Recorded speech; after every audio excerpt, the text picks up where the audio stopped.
Hello and welcome to Minus the Theater, where we bring movie news, box office numbers, and upcoming releases straight to your faces. Now, I am Crimson Rose, co-owner of Minus the Rumors, and let's go ahead and get this one started. Alright, first off the bat, we have a little bit more on the James Cameron Avatar movies, the 4 more that they're making. So let's go ahead and get into that. So, he's going to be filming all 4 of these at the same time, not back to back to back, not like I'm going to record number 2 and then let's record 3 and then 4 all back to back. No, he's doing them at the same time. So let's say Monday we may film a scene from the 4th movie, and then Tuesday we're going to film a scene from the 2nd movie. So he's doing it all at the same time. He's saying this may be one of the hardest things he's ever done, and it'll be especially hard for the actors, being that for them to get into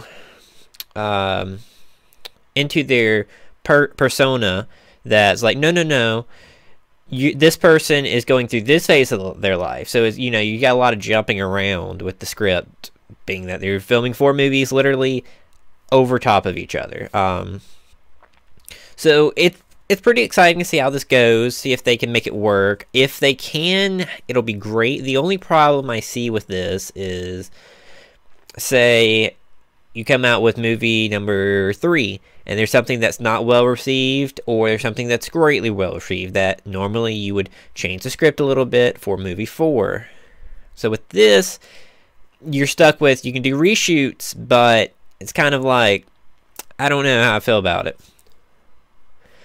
Other things about it, they're going to be releasing it every 2 years, I believe. 2018, 2020, 2022, and 2023. This is to kind of alternate with Star Wars. They don't want to go head-to-head with Star Wars, and they're hoping Star Wars won't go head-to-head with them, since the Avatar movie is the highest grossing, I believe it is the highest grossing movie of all time. Let's see.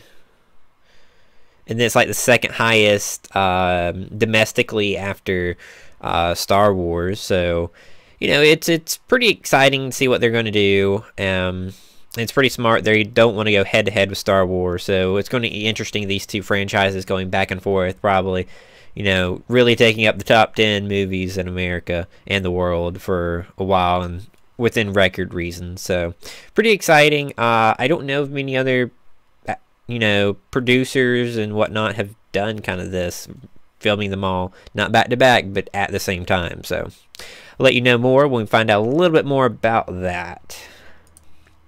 Alright, we don't always talk about just movie related stuff. Sometimes loosely movie related stuff, or maybe Netflix or a YouTube series or a TV series. This is Minus the Theater. It's not set just on theatrical movies that you would see in a theater. So this one's kind of loosely tied to Civil War.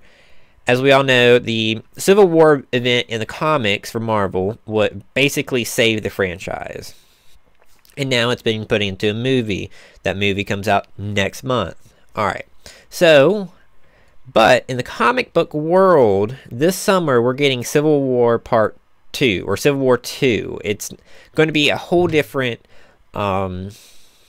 basically fight. It's Iron Man, and then the other side, it's basically the little synopsis of it. There's this person that comes along with the power to predict the future, and you can kind of change the future knowing that. So what do you do with this person? Do you preemptively change the future, charge people, or do you not do anything and let things happen the way it's supposed to, naturally? So that's kind of like why the 2 teams are fighting. Either do things how we've been doing them, or change things before they happen and maybe lock people up for doing a crime they were about to do. Kind of, once you go that route, there's all the what ifs and maybes, and it can get very muddled very quickly. Is it good? Yes. Is it bad? Yes. So that's what's happening in the comic book world, and they're doing this basically right after the Civil War movie. So they're doing it very smartly, tying it in right after. So basically, I say this because there's a new trailer out for Civil War 2, the comic event.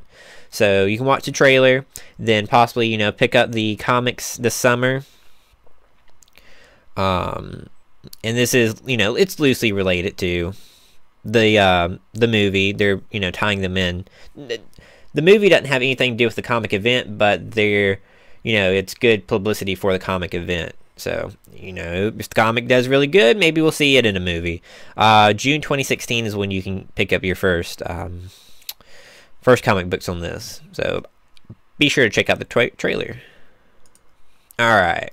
So, another trailer to talk about. Jason Bourne movie now has a trailer. So, let's see.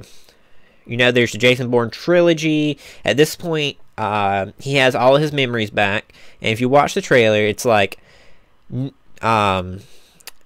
mentioned something about... Let's see.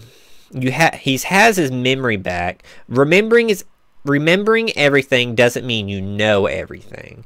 That's the big line in the trailer. So basically, he's got his memory back, but he still doesn't know a lot. And so he's definitely... Matt Damon is, you know, back at it again. And I think the trailer's really good. I highly recommend you check it out. Jason Bourne movie will be back this summer. July 29th is when it's coming out. And it will actually be one of Universal Pictures' first 4K Blu-rays. So that's pretty cool. But yes, it looks absolutely fantastic. I highly recommend you check out the trailer. Highly recommend it. And I'm betting it's going to be a great movie, mostly because it's Matt Damon. So, on to other things. Jeff Goldblum has teased that he may be doing a future superhero movie role. So he was asked, you know, would you work for, you know, DC, Marvel? And basically, he could not give an answer. So it looks that he will probably be working for one of the two franchises. Doing what? Not sure, but it does look like it's going to be a superhero role. He's a very, very talented actor that always brings a unique feel to the role. He has a very uniqueness about him. So whoever he plays, I'm sure it'll be great. Again, we don't know much about it, either Marvel or DC, but you know, Marvel's getting into the point where, you know, once it comes to the Infinity Wars, there's going to be possibly 60 different actors, because you got to have a lot of people for this event. And then the DCU is getting started, so, you know, you got to start introducing a lot of people there. So we'll see. I'll let you know more when that comes up. Alright.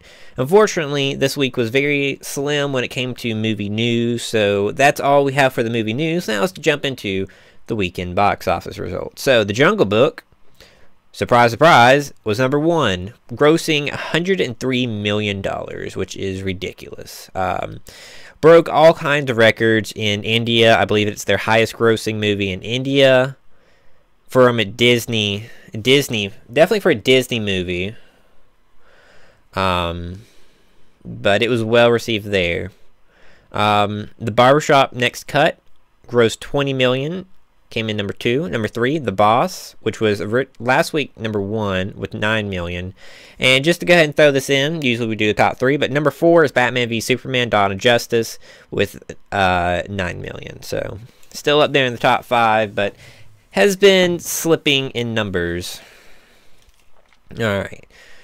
In the upcoming movies for this weekend, we have Friday. We have Huntsman: Winter's Ward. That's your big movie for the weekend. That's the one I would highly, highly recommend you guys see. I personally will go see it if I can. Then it's Compadres, Tale of Tales, Holidays, Precious Cargo, Hologram for the King, The Meddler, Elvis Nixon, Nina. So, anyways, guys, thank you as always for another wonderful episode of Minus the Theater. Be sure to follow us on YouTube, Twitch, Twitter, votable, and all those lovely places. Be sure to also, if you would like to pick up some MinusTheTheatre memorabilia, some shirts and whatnot, we have a Design by Human store. You can find all these links in the description below. Anyways, guys, I've been Crimson Rose, and I will see you guys next Thursday. Be sure to come out tonight for the MinusTheTheatre podcast on Twitch at 9 p.m. Eastern Standard Time. As always, I will see you guys next time.